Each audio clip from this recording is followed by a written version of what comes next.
siin on soojuspump täitsa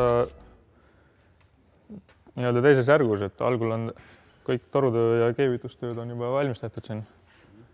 Ja siis toimub nii-öelda komplekteerimine elektritarvikutega ja tsirkulatsioonipumpadega.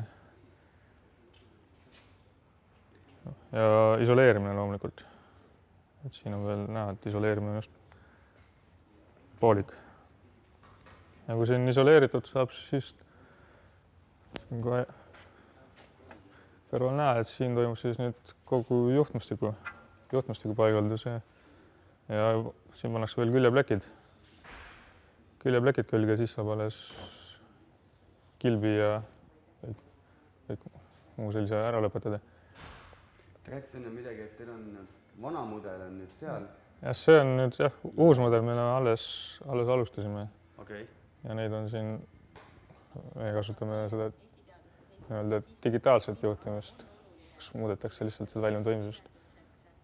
Digitaalne juhtimine on ikkagi see, et sinna sisse nehitab mingi pisik arvuti, mis kogu seda, mis juhib seda protsessi? See on oma juhtimisplokk loomulikult, selle jaoks oma kompressor kohe spetsiaalne. Ja kanistreid. Ja see on nii-öelda külmruum. Keemiatsehhi algus. Ja siin kõrval on muidugi eraldi apetaruumid. Laser ekstra?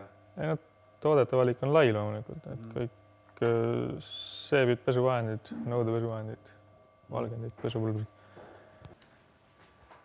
Et siin saab siis nii-öelda uusi tooteid proovida ja katsetada ja testida. Ja siis põhimõtteliselt kõik need samad toorained meil siin riiulis väikestes kogustes. Et siin saab lihtsalt liitri kaupa valmistada neid. Sama asja, mis valmistaks? Jah, et kui asi sobib, siis läheb loomulikult retsept tonni peale.